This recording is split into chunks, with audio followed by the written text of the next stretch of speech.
tengenku ki wonge lucu-lucu. Iso marai ndawake umur. Lah nggih. Lah iya. Kowe kok le nyawang kaya ora pener-pener iki kok blawur piye?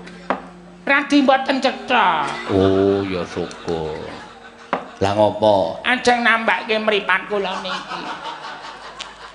Kula niku nek dirurui sok ora semaur merga wong sing ngrurui ora ketara. Lah sebabe riyen dak cilik niki bathuk kula ketancep tonggak. Oh, dadi kula niku nyawa sambungan. Iya iya. Ya iso ora apa-apa, ndal mripate kepengin mari. Nggih. Tuku wortel. Di blender terus diombe wortel ki ana vitamin A. Vitamin A ki iso nggo tamba mata. Oh, ngaten nggih.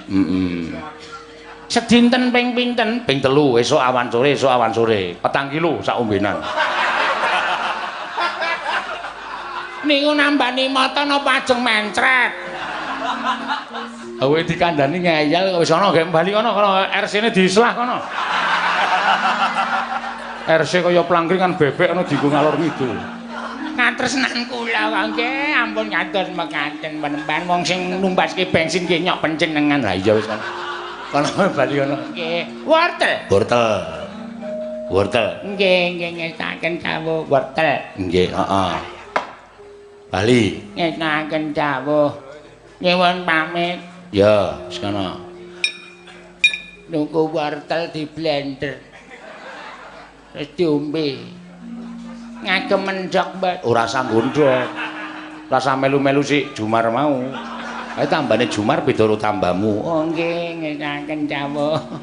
Nyuwun pamit. Iya iya, sing ati-ati. Nggih.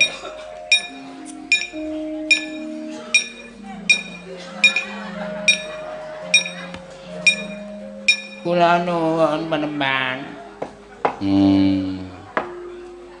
Kowe kok kaya tau weruh aku. Sak kliraman ning dalan wates. Kula ingkang sadhe salak. Oh. Pak Man ngono kae to. Nggih. Dadosipun ben sadosipun wis nyuwun tambah sepatus